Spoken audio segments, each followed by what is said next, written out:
Sebelum mendengarkan, kami hanya sekedar mengingatkan, tenangkan perasaan Anda dan nyamankan posisi tubuh Anda, guna mempermudah ilmu masuk dan melekat pada diri Anda, disertai dengan membaca basmalah. Selamat mendengarkan. Oke, bismillah. Tidak banyak, saya tidak meringkas kata-kata, nanti semua tak bikin bagan-bagan. Di awal-awal di kitab Ar-Risalah ala Dunia, Ghazali bilang, ini sebenarnya saya nulis kitab ini, ada seorang teman yang tanya padaku, apa ya benar ada ilmu jenis laduni ini? Itu di pengantar dia bilang begitu. Dia meragukan temannya ini. Apa ya ada? Pengetahuan itu kan dari akal, dari rasio, dari pengalaman. Kok ada pengetahuan yang laduni, yang dikasih Allah langsung, itu kayak gimana? Akhirnya Ghazali, ya sudah, saya tulis risalah. Nanti jenis risalah itu kan kayak surat, jadi tidak terlalu panjang, semacam jawaban dari pertanyaan temannya tentang ilmu laduni. Cuma ya tidak panjangnya Ghazali ya. Kalau kamu ngaji bisa tahunan itu. Jangan pelan-pelan, karena kamu tidak bisa bahasa Arab masalahnya. Ya, tiap kata buka kamus.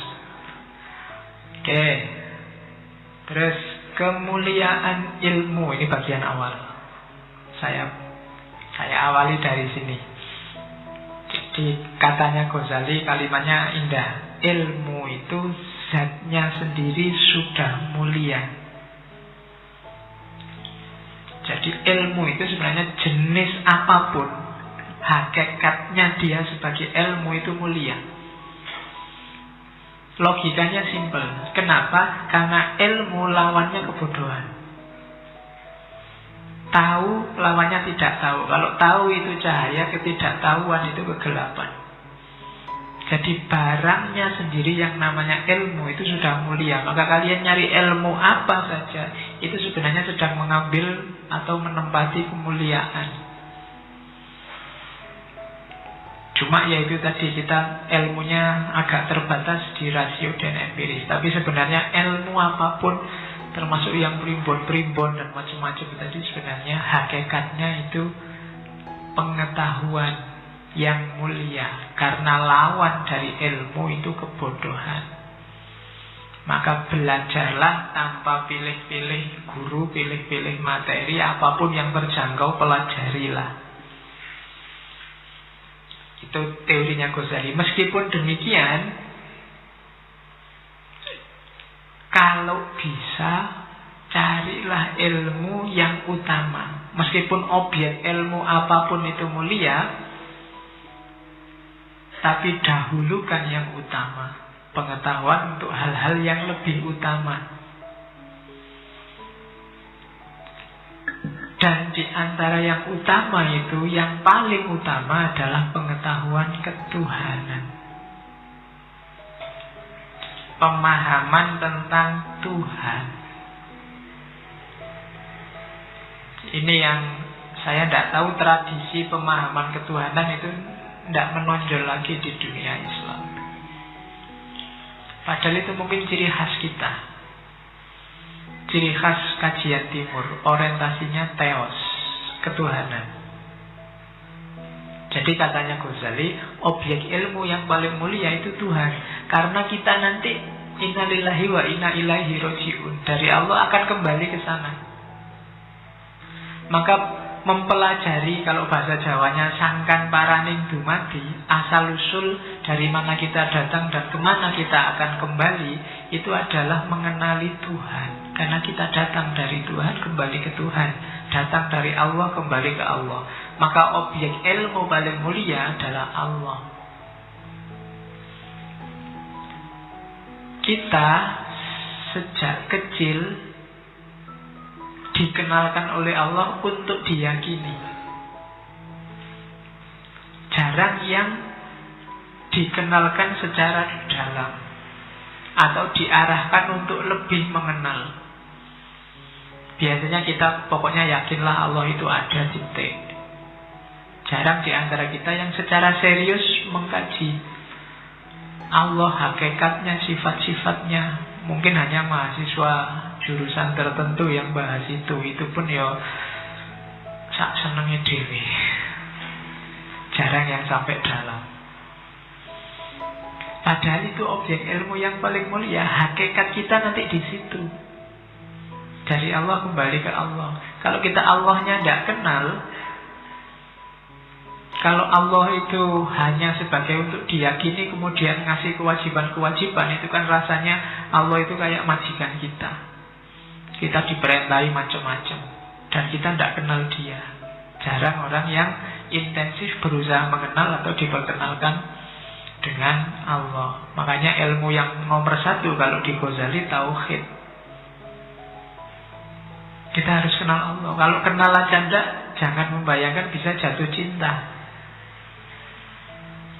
Tak kenal maka tak sayang. Jadi di antara kuncinya kenapa kemarin kita belajar mahabbatullah, cinta sama Allah. Kenapa kok kita susah bisa mencintai Allah?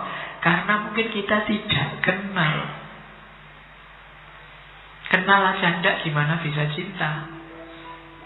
Apalagi sekarang ilmu kita hanya ilmu materi sama ilmu rasio, positivistik, hanya percaya yang ada faktanya, ada gambarnya.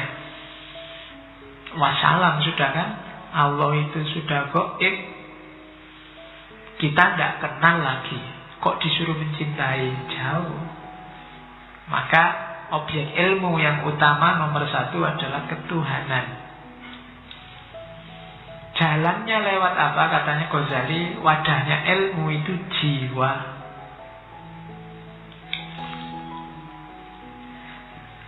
Jiwa kita itu makanannya adalah ilmu. Fisikmu itu makanannya kan, ya makan yang kamu makan tiap hari, minumnya juga yang kamu minum tiap hari. Kalau ini kebutuhan fisik.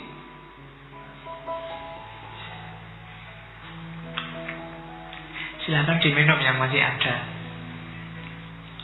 Yang sudah habis ya dicari di belakang kalau masih ada. Kalau di belakang habis, di kamar mandi masih banyak. Oke. Jadi kalau ini untuk fisik, untuk rohani kita, jiwa kita, makanannya adalah ilmu. Dan ilmu yang paling utama itu ilmu ketuhanan, ilmu tauhid. Jadi hari ini tradisikan sibuk nambah ilmu. Bukan sibuk mendebat orang lain. Bukan sibuk gegeran saingan. Bukan sibuk hoax. Jadi hari ini itu cirinya manusia hari ini itu apa, kalau bahasanya hiperrealitas hari ini tuh manusia itu epilepsi komunikasi. Epilepsi komunikasi itu besok saya ngomong itu ada ngisi itu. Jadi epilepsi komunikasi itu kita ini hari ini dihujani banyak sekali informasi dan kita milih informasi itu bukan kategori mana penting mana tidak penting.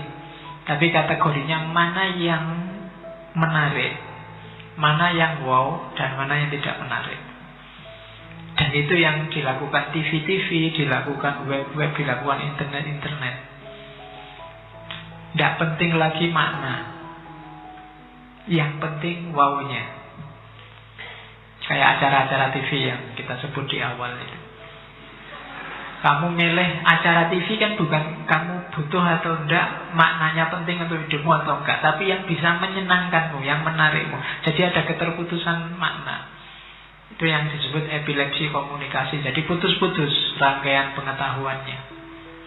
Dipilih yang kamu butuh saja. Akhirnya apa?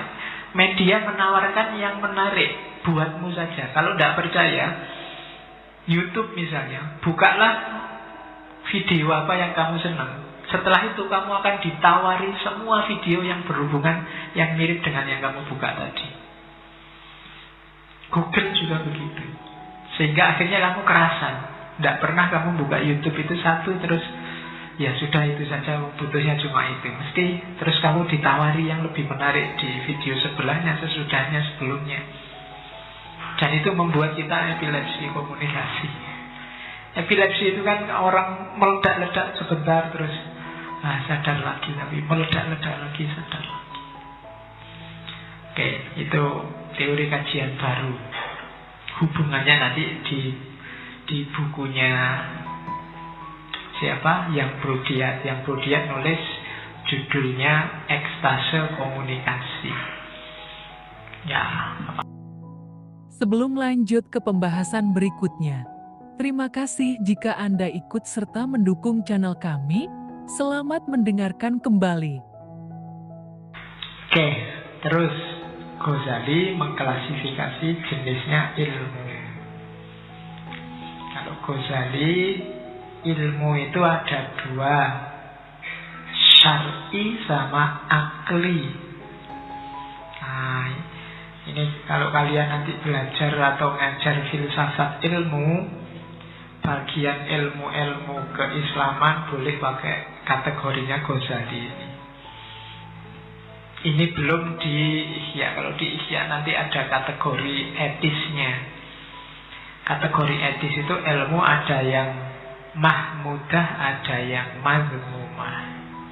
Ada yang fardu ain, ada yang fardu kifayah. Filsafat itu fardu kifayah.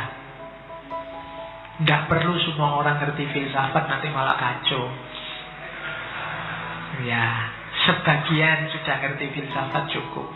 Tapi tauhid itu fardu ain. Semua orang harus ngerti tauhid. Ibadah mahdoh itu fardu ain. Yang syar'i ada dua, ilmu usul dan ilmu furu'. Ilmu usul itu bukan berarti ilmu yang ngajari caranya usul. Ya, usul itu maksudnya ilmu pokok, yaitu tauhid. Makanya Fakultas Usuluddin itu mahasiswanya banyak usul, karena namanya usul pokok. Ya, oke, isinya tauhid.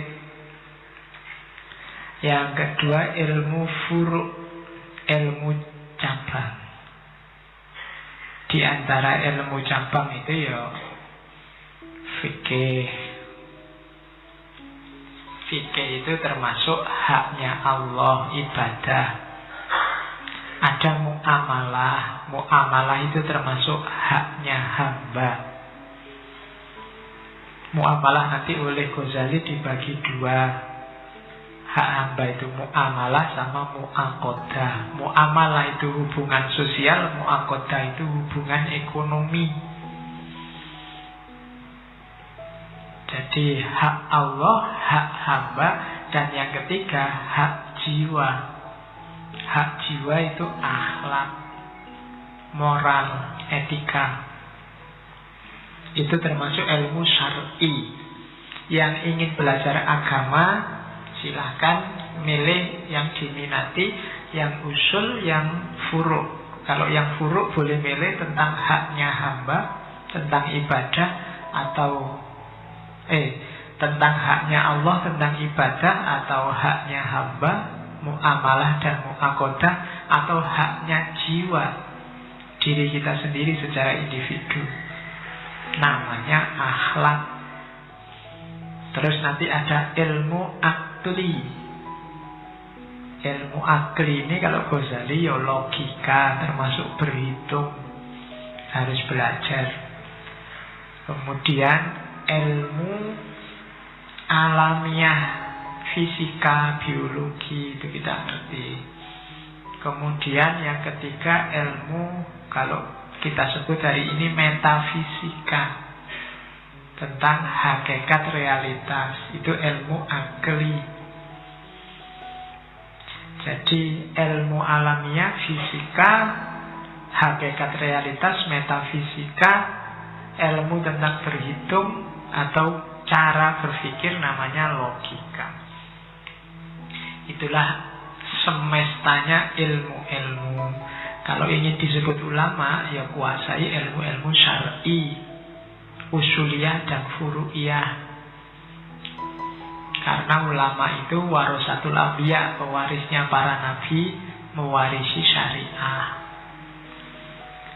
Ada juga yang akli. Mungkin yang akli ini yang ulama modern, spesialis, ahli fisika, ahli matematika, ahli logika, termasuk ahli filsafat, itu ilmu akli. Jadi ada syar'i, ada akli.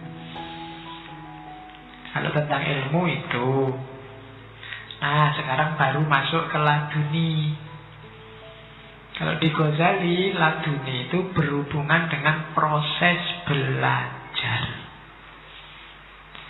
Jadi meskipun istilahnya ilmu laduni, ini bukan berarti terus ada ilmunya sendiri. Makanya kalian lihat di peta sebelumnya ini tidak ada. Lupa ilmu laduni yang mana? Tidak ada. Ilmu laduni itu proses belajarnya. Jadi yo metodenya, kalau bahasanya kampus epistemologinya, itu laduni. Bukan kok isinya apa ilmu laduni. Isinya bisa semua ilmu tadi. Apa ada Pak ilmu laduni yang isinya fisika misalnya? Sama Allah dianugerahi ilmu fisika, ada. Saya tidak tahu laduni apa tidak. Zaman saya dulu di Jember ada pondok pesantren Al-Hasan. Kiainya namanya Kiai Muzammil. Beliau ini tidak pernah sekolah SD sampai kelas 4. Cuma otodidak belajar sendiri ilmu falak. Sampai kemudian bisa bikin teropong bintang sendiri. Dan sekarang jadi tempatnya mahasiswa-mahasiswa praktikum. Itu otodidak. Nyari bahannya untuk bikin teropong, ya nyari di pasar-pasar, nyari cermin, nyari belajar dari kamera, belajar dari itu. Cuma sampai kelas 4 SD. Kalau ada waktu ke sana. Di sana banyak dipakai praktikum mahasiswa. Jadi, ya mungkin ada bantuan dari Allah laduni ya. Lo bayangkan ilmu laduni isinya teropong bintang, itu kan luar biasa. Jadi dia proses belajarnya namanya laduni. Harusnya kalau tidak pernah sekolah formal kan tidak bisa, tapi beliau bisa. Zaman saya ke sana itu yang terbesar sudah bisa sekian ratus meter, kilometer bisa lihat planet Pluto. Zaman itu kan luar biasa, tidak sembarangan. Jadi itu proses belajar. Proses belajarnya ada dua. Kalau di Ghazali ta'allum insani sama ta'allum robbani. Kita ngaji ini ta'allum insani. Jadi model belajarnya manusia biasa. Jadi karena kita manusia biasa, ya modelnya ya biasa-biasa. Isinya berpikir, belajar normal, baca buku, mendengarkan kajian, diajari orang lain, dan seterusnya. Itu ta'allum insani. Ia dapat ilmu, dapat pengetahuan, cuma kayak tadi sifatnya tidak hakul yakin, informatif sifatnya. Beda sama ta'allum robbani. Ta'allum robbani ini dianugerahi. Kalau di Ghazali jenisnya dua, ada wahyu, ada ilham. Jadi kalau wahyu untuk para nabi, kalau ilham untuk manusia biasa seperti kita. Ya kalau ingin cepat dapat ilham, ya kalian besok kalau punya anak, nomor 1 kasih nama wahyu, nomor 2 ilham. Sudah dapat dua-duanya sekarang. Saya sudah dapat wahyu Pak, dan dapat ilham. Oke, ya. Jadi ini proses ta'allum robbani, pengajaran dari Tuhan langsung. Jadi itu simple. Nah, cuma syaratnya jiwanya harus bersih untuk ta'allum robbani. Jiwa yang kotor, mungkin Allah melimpahkan, seandainya Allah melimpahkan pun tidak akan terbaca. Kayak kita tiap sholat berdoa ihdinas siratal mustaqim, mungkin Allah sudah ngasih hidayah, menunjukkan jalan yang lurus. Kok kamu tidak ketemu jalan lurusnya, mungkin petunjuknya Allah tidak terbaca. Kalau dilihat betapa sayangnya Allah pada manusia, insya Allah kalau kamu membaca Fatihahnya serius, itu kamu beneran sama Allah dikasih petunjuk. Dikasih petunjuk jalan yang lurus. Kenapa tidak terbaca? Kenapa kamu masih kebingungan? Mungkin karena jiwamu gelap. Ya kayak ruangan yang gelap itu loh. Seindah apapun isinya tidak kelihatan. Maka kita butuh jiwa yang jernih, katanya Ghazali.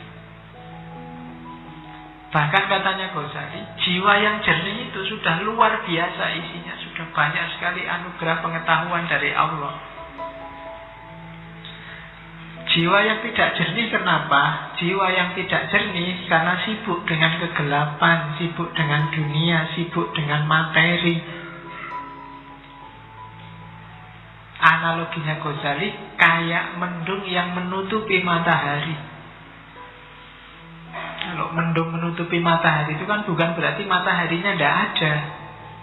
Jiwamu yang asli itu terang dan jernih, cuma tertutupi oleh dunia.